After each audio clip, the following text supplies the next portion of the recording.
very short topic. It's agriculture. Okay. So first of all, যেহেতু আমরা হচ্ছি agriculture based কান্ট্রিতেই থাকি, তাই না? এগ্রিকালচার বেসড, তারপর হচ্ছে রিভার বেসড। তো আমরা এগ্রিকালচারের সাথে মোটামুটি অনেকেই রিলেটেড, মানে আমরা বুঝি, তাই না? যারা আমরা সিটিতে থাকি বা শহরে থাকি বা গ্রামে থাকি, যেখানে থাকি না কেন মোটামুটি এগ্রিকালচারটা সম্পর্কে কম বেশি একটু হলেও জানি আমরা, তাই না? সেই জন্য আমি বললাম যাচ্ছি ক্লাসটা আমি তাড়াতাড়ি শেষ হবে, ঠিক আছে? আচ্ছা, সো বেসিক্যালি বলেন তো যে আমরা এগ্রিকালচার বলতে আসলে কি বুঝি? কৃষিকাজ। হ্যাঁ, চাষবাস, পশুপালন। পশুপালন কি এগ্রিকালচারের মধ্যে পড়ে?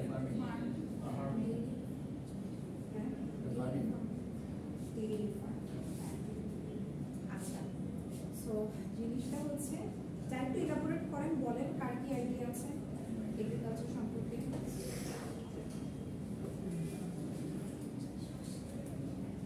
চাষবাস তো ঠিক আছে, বাট এগ্রিকালচার এই যে আপনি বললেন যে ডেইরি ফার্ম, ডেইরি ফার্ম কি এগ্রিকালচারের মধ্যে পড়ে? বাংলা কৃষিকাজের ভিতরে পড়ে না? বাংলা শব্দ পশুপালন, এটা কি বাংলা হচ্ছে কৃষিকাজ শব্দ, আর এগ্রিকালচার এটা কি একদম একই? এগ্রিকালচার হচ্ছে কৃষিকাজ, হ্যাঁ, এগ্রিকালচার ওয়ার্ড, এগ্রিকালচার পশুপালন তো কৃষিকাজের ভিতরে পড়ে সম্ভবত, বাংলা ভাষার কৃষিকাজ করতে আলাদাভাবে সংজ্ঞায়িত করা নাকি? আচ্ছা, আপনি যেটা বলছেন পশুপালন বা হচ্ছে কি আপনি কি বলেন মাছ চাষ, হ্যাঁ হ্যাঁ, এগুলো কৃষিকাজের মধ্যে পড়ে। কেন পড়ে? বেসিক্যালি কি প্রত্যেকটাই কি আমাদের হচ্ছে কৃষি প্লাস হচ্ছে রিভার, এই দুইটার সাথেই কানেক্টেড। তো এই জন্য এগুলাকে অ্যাজ আ সাবসেক্টর, মানে এগ্রিকালচার সাবসেক্টর হিসেবে ধরা হয়। যেরকম আপনি যেটা বললেন মাছ চাষ, তারপর হচ্ছে পশুপালন, এটাকে বলা হয় পশুপালনকে কি বলা হয়? হাজবেন্ড্রি। আপনারা এই শব্দটার সাথে একই পরিচিত আছেন, যারা ফার্স্ট থেকে ক্লাস করেছেন। Animal husbandry. ইয়েস ম্যাম, কোথায় করেছেন?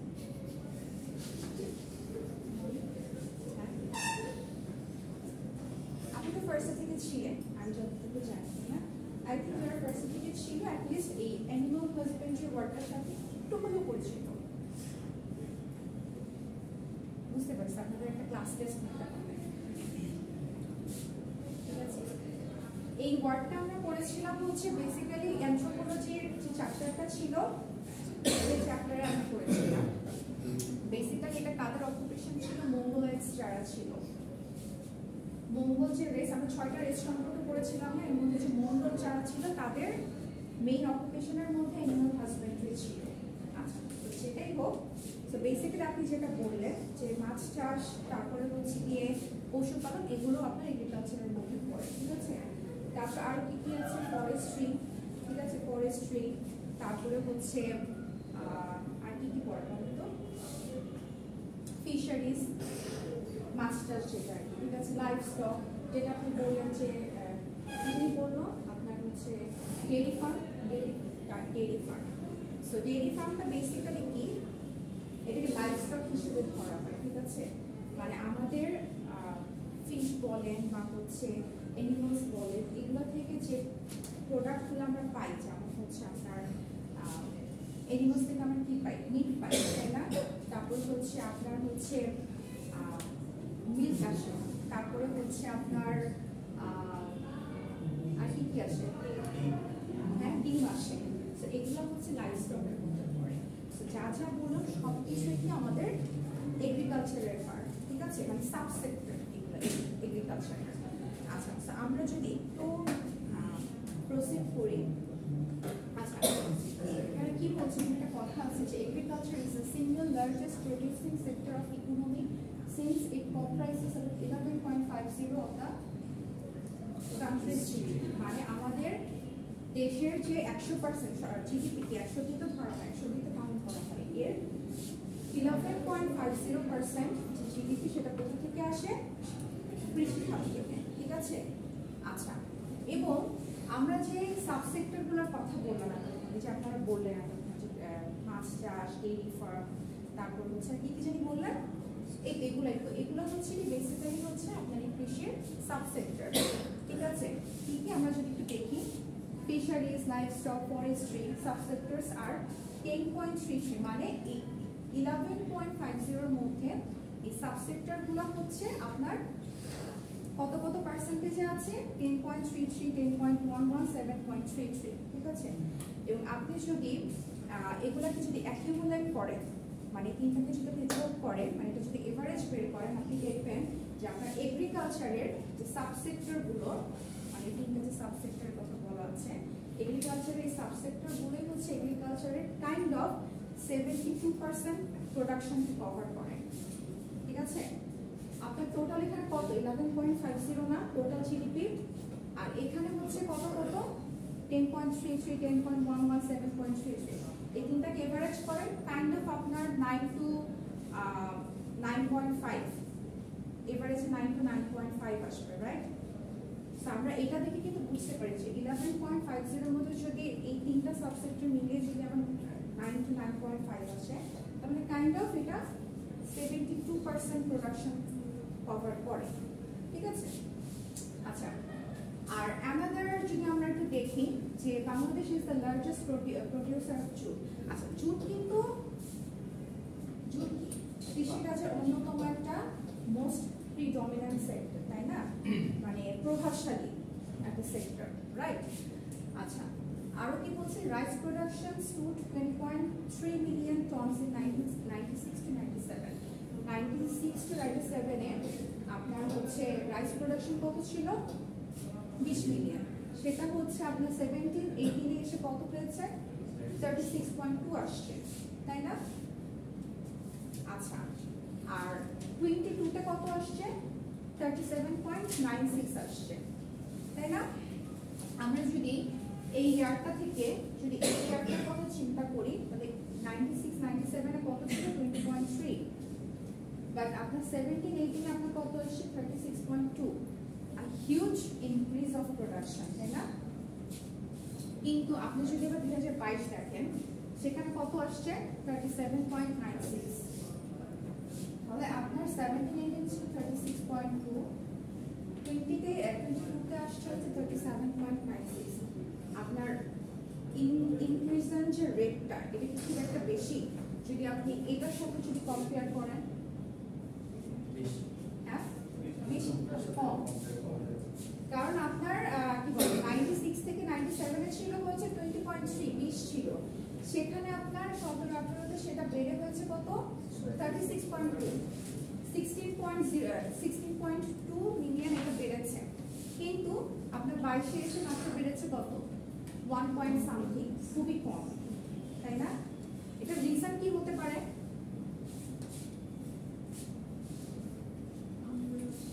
জমির পরিমাণ কমে যাওয়া। ওকে, জমির পরিমাণ কমে যাওয়া, সময়টাও একটু কম, টাইম স্প্যানটাও কিন্তু কম। এখানে 96 থেকে 97 আর 96 থেকে 70 টাইম স্প্যানটা বেশি, আর এখান থেকে আপনার 22-এর টাইম স্প্যানটা কম। ঠিক আছে, এটা একটা রিজন, এটা আমাদের ভিজুয়াল রিজন। আর কি হতে পারে? এগ্রিকালচার মানে এটাকে ব্যাকওয়ার্ড হিসেবে দেখা, মানে গ্রাম সাইডের আমরা ইউথরাও দিকে দেখতে চাই না। আর কিছু কৃষিকাজ আগ্রহ কমে যাচ্ছে। হ্যাঁ, কৃষিকাজ অনাগ্রহ। আচ্ছা, তারপরে ন্যাচারাল ডিজাস্টার, তারপরে মাটির উর্বরতা কমে যাচ্ছে। ওকে ওকে ফাইন।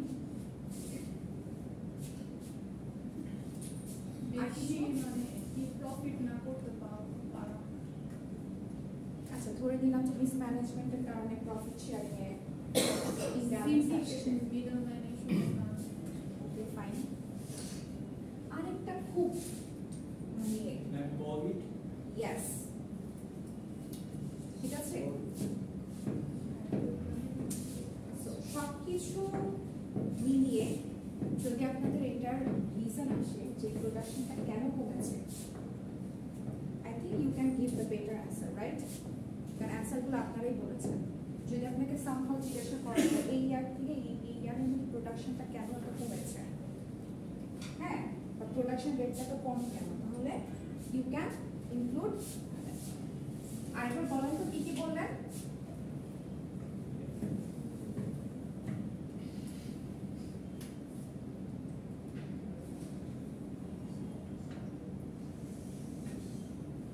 তারপর কি বললেন? ন্যাচারাল ক্যালামিটিস, তাই না?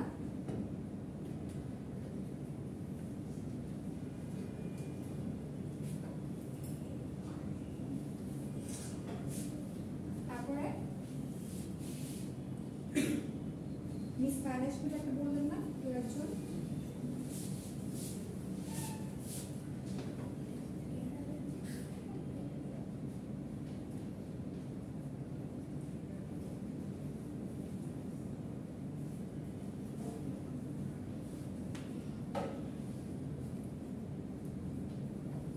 আর কি ছিল?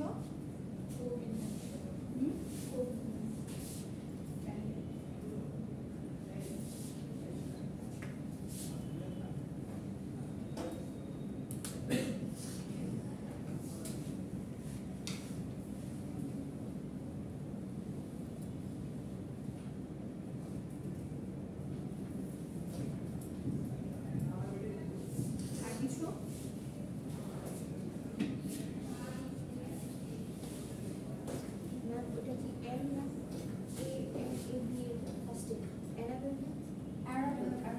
আমাদের জন্য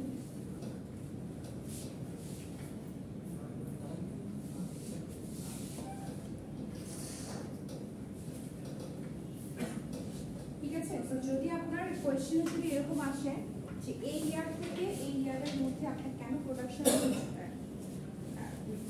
ইনক্রিজ রেটটা তো কম কেন, ওকে। ধরেন এটা হচ্ছে আপনাদের ধরেন এরকম সিনারিওর বেসিসে থাকতে পারে, যে সিনারিওটা এরকম আমি দিতে পারি যে সে এই সিনারিওটাকে আমি তুলে ধরলাম যে 96-97 প্রোডাকশন ছিল কত 20 মিলিয়ন, সেটা আপনার ইনক্রিজ হয়েছে কত 16 মিলিয়ন, কততে 17-18তে, কিন্তু আপনার 22-এ যে সেটার মাত্র ইনক্রিজ হয়েছে 1.96, তাহলে এই ইয়ার থেকে এই ইয়ারের মধ্যে আপনার ইনক্রিজ রেটটা তো কম কেন? যদি এই টাইপের কোশ্চেন আছে সো এই টাইপের পয়েন্টসগুলো উল্লেখ করবেন, পাশাপাশি হচ্ছে এগুলো ডিসক্রাইব করবেন, ঠিক আছে।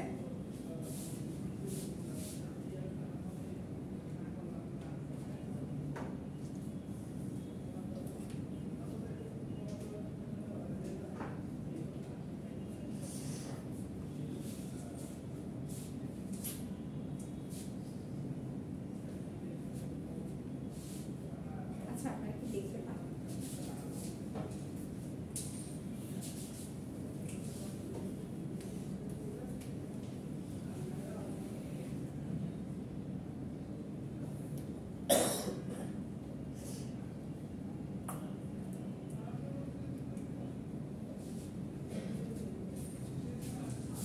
লিখেছেন না?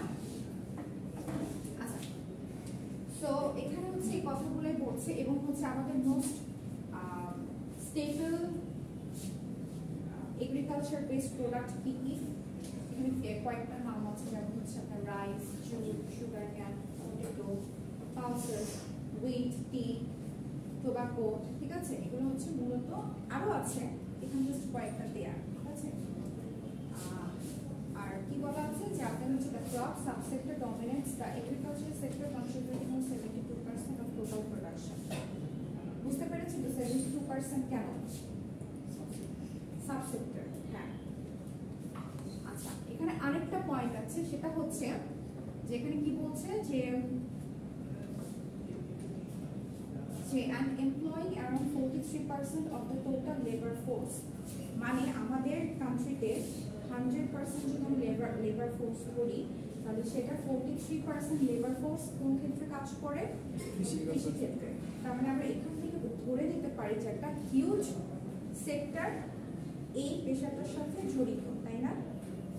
তার মানে আমরা যদি এই সেক্টরটাকে আমরা যদি ডেভেলপ করতে পারি তাহলে আমাদের কাদের সব থেকে প্রফিট বেশি হবে? দেশের তো প্রফিট হবে, পাশাপাশি এই মানুষগুলোর ইনকামকে আরো আমরা রেজ করতে পারি। নর্মালি আমরা কি জানি যারা হচ্ছে ফার্মার হয় তাদের কিন্তু আপনার ইনকাম কিন্তু বেশ পোর, তাই না? So, যদি আমরা এই সেক্টরটা নিয়ে যদি কাজ করতে পারি, সেক্টরটাকে যদি আমরা ডেভেলপ করতে পারি ইন কেস, সেই ক্ষেত্রে আমরা কি তাদের জীবনযাত্রাকেও অনেক বেশি আপগ্রেড করতে পারবো, মানে তাদেরকে হেল্প করতে পারবো আমরা, ঠিক আছে?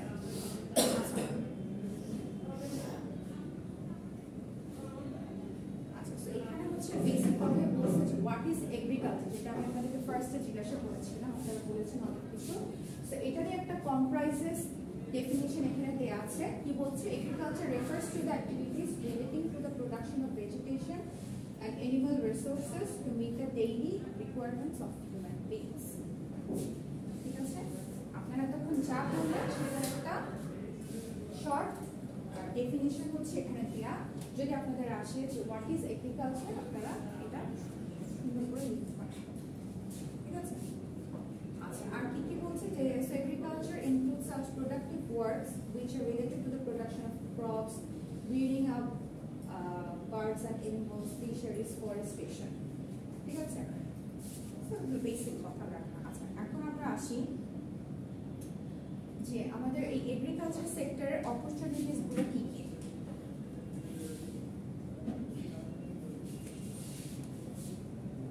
দেখেছেন না?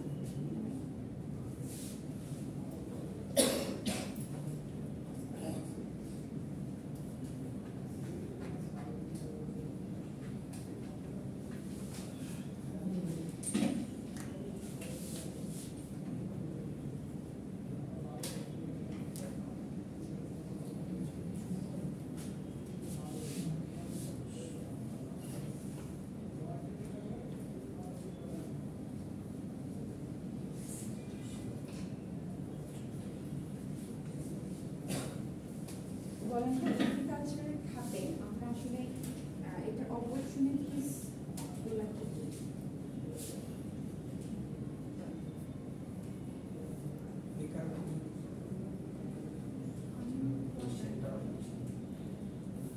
আমরা যখন কোনো একটা কাজ করতে চাই, কোনো একটা নতুন সাবজেক্ট কোর্স শিখতে চান, তাই না?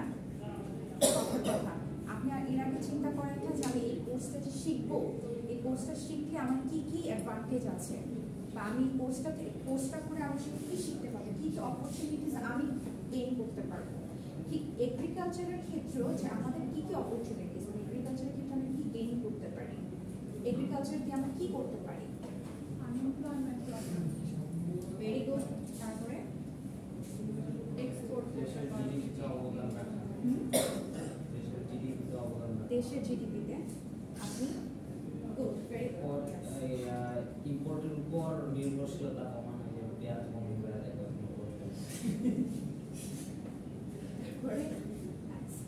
মানে আপনার হচ্ছে নির্ভরশীলতা কমা, তাই না? Reduction of dependence on others, right? আচ্ছা, তারপরে আপনি কি কি বলবেন? হ্যাঁ, আনএমপ্লয়মেন্ট প্রবলেম, ওকে ফাইন। তারপরে মৌলিক চাহিদা মেটানো, চাহিদা মেটানো, খাদ্য, ওকে ফাইন। হ্যাঁ, আলটিমেটলি কি এগ্রিকালচারের কাজ কি? আমাদের খাদ্যের যোগান দেওয়া, তাই না?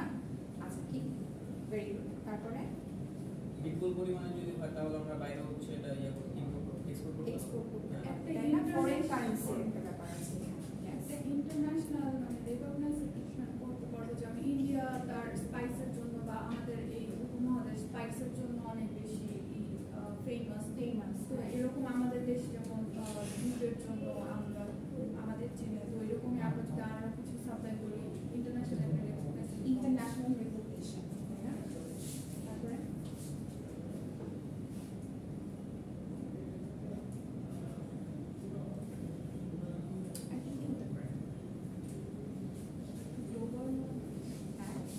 গ্লোবাল ওয়ার্মিং, আমাদের যে সাবসেক্টরগুলো আছে তাদের খাদ্যের যে ব্যবস্থাগুলো এগ্রিকালচার থেকেই আসে।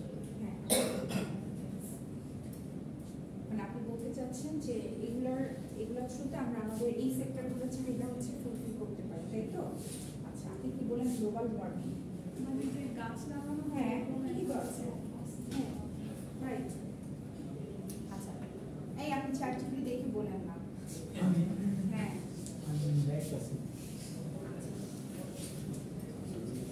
তারপরে চ্যাটজিপিটি আপনাদের কাছ থেকেই শিখছে। আপনারা চ্যাটজিপিটি দেখেন, চ্যাটজিপিটি আপনাদের কাছ থেকেই শিখছে। সো চ্যাটজিপিটি আপনাদের থেকে বেশি ইন্টেলিজেন্ট না, ঠিক আছে?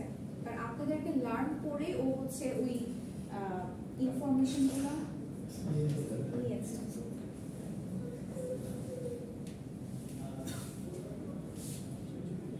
আচ্ছা, আমরা একটু দেখি আপনাদের কথার সাথে মিল আছে কিনা।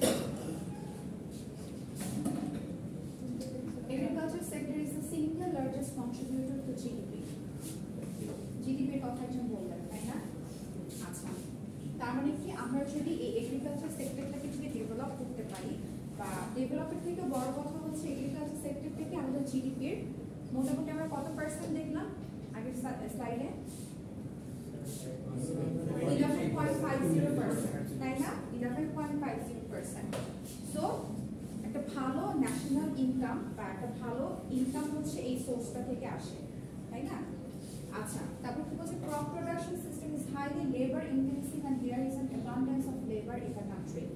আপনারা দেখেছেন না প্রিভিয়াস স্লাইডে যে 45% of labor, 45 ছিল না 43? Yeah, 43.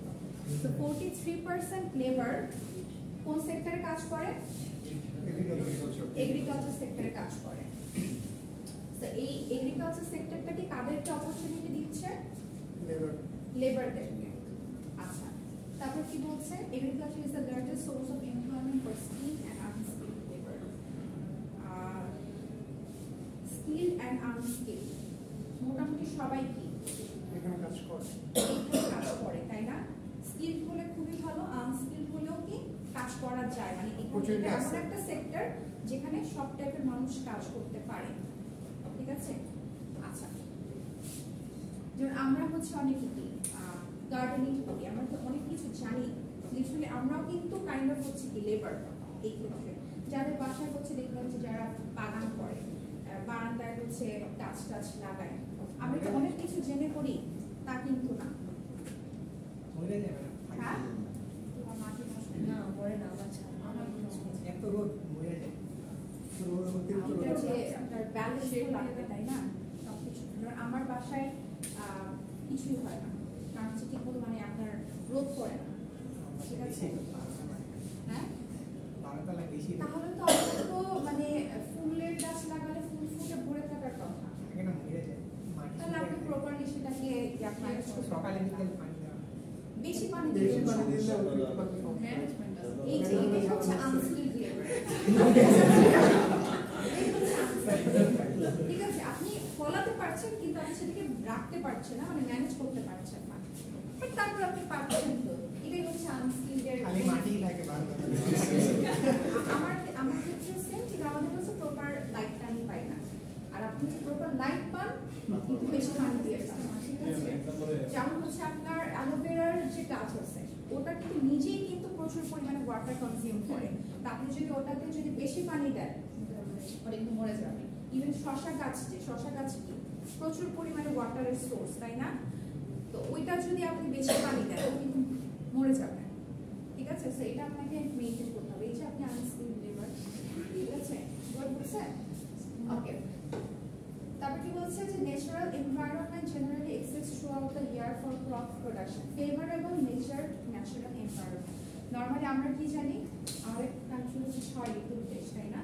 যদিও সবকিছু এখন উলটপালট হয়ে গিয়েছে, শীতের দিনে গরমের দিনে দেখা যায় শুধু ঠান্ডা ঠান্ডা লাগে মাঝে মাঝে, শীতের দিনে দেখা যায় রোদ বসে থাকে, বৃষ্টি দিনে দেখা যায় বৃষ্টি থাকে না, সো উল্টাপাল্টা হয়ে গেছে। এটা হওয়ার রিজন কি? আমরা, ঠিক আছে? আমরাই তো করছি এগুলো, তাই না? আচ্ছা, তো যাই হোক, বাট আমি যদি সবকিছু বাদ দিয়ে চিন্তা করি তাহলে আমাদের কান্ট্রির যে এনভায়রনমেন্টটা সেটা কি ফসল ফলানোর জন্য কি পারফেক্ট, তাই না? এই জন্য বলছি কি ফেভারেবল ন্যাচারাল এনভায়রনমেন্ট। কারণ কি দেখেন, বর্ষাকালে আপনারা এক ধরনের প্রোডাকশন পাচ্ছেন, উইন্টার আরেক ধরনের প্রোডাকশন পাচ্ছেন, সামারে আরেক ধরনের প্রোডাকশন পাচ্ছেন, তাই না? সাপোজ ধরেন আপনার উইন্টারে আপনি খেজুরের রস খেতে পারেন, আপনি কি সেটা সামারে খেতে পারবেন? পারবেন না। আপনি সেটা রেইনি সিজনে খেতে পারবেন না। খেজুরের রস ওই উইন্টারে, তাই না? হ্যাঁ, সামারের ওয়াটারমেলন, ম্যাঙ্গো, জ্যাকফ্রুট, এটা কিন্তু আপনি উইন্টারে পাচ্ছেন না। সো এটাই আর কি, মানে আসলে আপনারা হচ্ছে নিজেদের মতন করে এভাবে ইলাবোরেট করে লিখবেন, ঠিক আছে? Wide range of biodiversity exists for crop production. Biodiversity বলতে কি বোঝায়? এই যে এত কিছু লিভিং লাইফ হচ্ছে আপনার অ্যানিমালস, হ্যাঁ, আপনার হচ্ছে নেচার, আপনার হচ্ছে ব্যাকটেরিয়া, ঠিক আছে? এই যে নেচারের মধ্যে যা কিছু কি আমাদের এই প্রোডাকশনগুলোকে কি করে, এনহ্যান্স করে, ঠিক আছে? ক্যাটালিস্ট হিসেবে কাজ করে, মানে আপনার বায়া মাধ্যম হিসেবে কাজ করে। সব কিছু মিলে বায়োডাইভার্সিটি। যেমন ধরেন আমরা কি জানি যে আমরা ইকোসিস্টেমের নাম তো শুনেছি, তাই না? ইকোসিস্টেম আমরা কি জানি? ইকোসিস্টেমে কি হয় যে আপনার বাঘ হচ্ছে হরিণ খায়, তাই না? বাঘ হচ্ছে হরিণ খায়, হরিণ হচ্ছে কি খায়? ঘাস খায়, তাই না? এটা হচ্ছে ইকোসিস্টেমের একটা সাইকেল। ঠিক একই রকম ভাবে আপনি যদি চিন্তা করেন, আপনার যে ডাল, আমরা যে ডাল প্রডিউস করি, ঠিক আছে? ডালের কি হয়? আমরা ডালের খোসাটাকে আমরা খাই। প্রত্যেকটা ডালের কিন্তু একটা উপরে লেয়ার থাকে, তাই না? সাপোজ মসুরের ডাল বলেন বা যে কোনো ডাল, আমি ডাল সম্পর্কে এত জানি না, তারপরে বলি প্রত্যেকটা ডালের ভিতরে লেয়ার থাকে। লেয়ারটা কিন্তু আমরা কেউ খাই না, তাই না? ওটা ফেলে দিই, আর ভিতরে যে মেইন যে ডালটা থাকে সেটা আমরা খাই। মানে কথা হচ্ছে এই যে উপরে যে খোসাগুলো, এত ডাল প্রোডাকশন হচ্ছে, তার মানে কি এত এটার যে খোসা প্রোডাকশন হচ্ছে, মানে এগুলো কোথায় যায়? হ্যাঁ, অন্য কোথায় যায়? এগুলো কিন্তু আলটিমেটলি আপনার বিভিন্ন প্রাণীর খাদ্য হিসেবে ইউজ করা হয়, ভুসির সাথে মিক্স করা হয়। তারপর মাল্টিপল প্রোডাক্টস মাল্টিপল ইউজেস, ঠিক আছে? তার মানে কি একটা দিয়ে কিন্তু আমরা অনেক কিছু করে ফেলতে পারছি। একটা প্রোডাক্ট দিয়ে আমরা হচ্ছে বিভিন্ন কাজে এটাকে আমরা ইউজ করতে পারছি, বিভিন্ন সেক্টরে, ঠিক আছে? আচ্ছা, তারপরে কি different crops and agriculture communities are the main sources of nutrition including protein. আচ্ছা, যেটা হচ্ছে যেহেতু আমাদের নদী মাতৃক দেশ, তার মানে প্রচুর পরিমাণে কি মাছ উৎপাদন হয়। মাছ কিন্তু one of the main protein source হিসেবে কাজ করে। মাছ, তারপর হচ্ছে মিট, ডাল, হ্যাঁ, তারপর যেরকম হচ্ছে আমরা রাইস খাই, তাই না? পটেটোস খাই, এগুলো কি কার্বোহাইড্রেটের যোগান রয়েছে, তাই না? সো যেহেতু আমাদের মাটি উর্বর, আমাদের দেশ হচ্ছে রিভার বেসড কান্ট্রি, সো আমরা আলটিমেটলি এগ্রিকালচারের ক্ষেত্রে এগ্রিকালচার সেক্টর থেকে আমরা কিন্তু এই যে আমাদের যে মিনারেলসগুলো আমরা কিন্তু খুব ইজিলি পেতে পারি, তাই না? আচ্ছা, কি বলছে? Agriculture commodities have comparatively higher value addition than non agriculture commodities.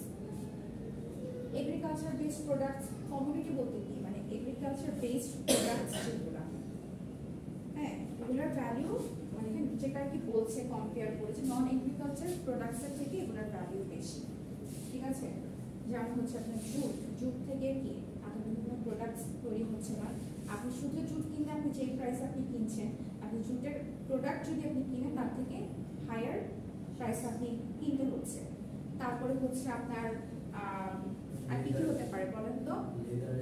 লেদারের জিনিস, ঠিক আছে? তারপরে হচ্ছে হ্যাঁ, ব্যাম্বু থেকে হয়। আর কি হতে পারে? হ্যাঁ, আর কি কি? ফিশ প্রোডাক্ট, ফিশারিজ, তাই না? আমাদের দেশ থেকে ইলিশ মাছ যায়, এর বদলে পানি দিয়ে দাও। ঠিক আছে? সো এগুলাই যদি আসে, ধরেন যদি আপনাদেরকে বলা হয় যে এগ্রিকালচার অপরচুনিটিস গুলো কি কি, যদি আপনাদেরকে শুধু বলা হয় যে এগ্রিকালচার অপরচুনিটিস গুলো কি কি সেটা মেনশন করে, তাহলে আপনার এই পয়েন্টস গুলো লিখবেন, ওকে? বাট যদি বলা হয় যে আপনারা এগ্রিকালচার অপরচুনিটি থেকে 2টা বা 3টা বা 4টা পয়েন্টকে আপনারা ডিসকাস করেন অথবা ডিসক্রাইব করেন বা এক্সপ্লেইন করেন, তাহলে ধরেন আপনি এই পয়েন্টটা নিলেন, এই পয়েন্টটাকে আপনি কি করবেন? ডিসক্রাইব করবেন, বুঝতে পেরেছেন? দুইটার মধ্যে ডিফারেন্স। একটা হচ্ছে আমি যদি বলি শুধু মেনশন করে তাহলে শুধু মেনশন করবেন, বাট আমি যদি বলি যে ডিসকাস করেন বা ডিসক্রাইব করেন বা এক্সপ্লেইন করেন তাহলে অবশ্যই সবগুলোকে আমি ডিসকাস করতে বলবো না, হয়তো বলবো যে কোনো দুইটা পয়েন্টে আপনি ডিসকাস করেন বা ডিসক্রাইব করেন, ঠিক আছে? সো ওইটা আপনারা লিখবেন, এক্সপ্লেইন করবেন, ঠিক আছে? আপনারা টিকা লিখতেন না, টিকা একটা টপিক দেওয়া থাকতো সেটার এগেইনস্টে হচ্ছে আপনারা সেটা সম্পর্কে লিখবেন, ঠিক আছে? হচ্ছে সেটা সেরকম, ঠিক আছে? আচ্ছা, তারপরে হচ্ছে কনস্ট্রেন্টস অফ এগ্রিকালচার। এখন কথা হচ্ছে এগ্রিকালচারের কনস্ট্রেন্ট তাহলে কি কি? এখন তো অপরচুনিটিস আমরা দেখলাম, তাই না? তো কনস্ট্রেন্ট কি কি হতে পারে?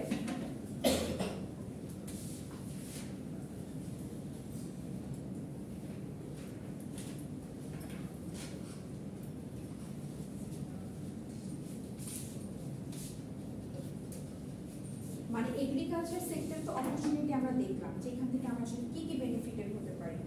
হ্যাঁ, তাহলে কনস্ট্রেন্ট মানে কি? বাধাটা কোথায় আমাদের? হ্যাঁ, আধুনিক প্রযুক্তি নেই, ন্যাচারাল ক্যালামিটিস, তারপরে তারপরে কৃষি কাজের প্রতি মানে আমাদের জেনারেশন মানুষ অনেক অনেক, তারপরে দক্ষ জনবল, হ্যাঁ, দক্ষতা, ওকে, অতিরিক্ত সার প্রয়োগ, হ্যাঁ, অতিরিক্ত সার প্রয়োগ, সার প্রয়োগ তো এটা তো আপনার বাধা না, এটা হচ্ছে যে আপনি ওভার ইউজের কারণে নষ্ট হয়ে যাচ্ছে, এটাকে আপনি বলতে পারেন ব্যাকওয়ার্ডনেস। কৃষকরা প্রপার দাম পায় না। তারপরে মানে আমাদের দেশে কোনো প্রোডাক্ট হলো ওইটা মানে অনেক ইউজ হয়েছে, আমাদের চাহিদা মেটানো করলে কিন্তু ওইটা প্রপারলি আমাদের এক্সপোর্ট করার মতো মানে ম্যানেজমেন্ট, এক্সপোর্ট ওরিয়েন্টেড মেন্টালিটির অভাব। আচ্ছা, তারপরে কারাপশন,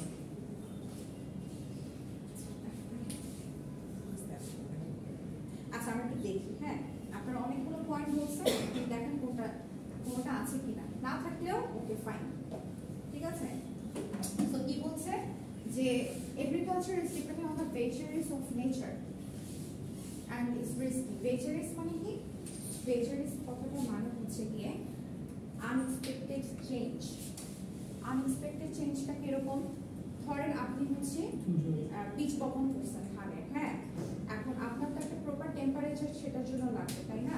ধরেন যদি বৃষ্টিও হয়, একটা ওই ধানের উৎপাদনের অনুসারে যতটুকু প্রয়োজন ততটুকু বৃষ্টি হলে ওটার জন্য ভালো।